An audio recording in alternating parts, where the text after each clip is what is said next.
Guard, bakit mo pinapasok yung skandalosa yan dito? Magpupumili ko eh. Ako pa ngayon ang skandalosa. Sino ba sa atin mga agaw ng asawa? Cassandra, pwede ba wag mo kong sisisihin kung naghiwalay kayo ng asawa mo? Tignan mo na. Paano mo nalaman naghiwalay kami ni Charles?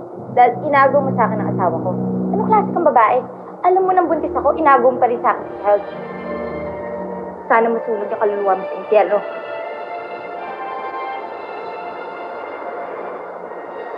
Buntis ka? Oo. Bakit? Hindi ba sinabi sa'yo ni Charles? Buntis ako. Kaya magkamatayan muna tayo bago maagaw sa akin ang asawa ko.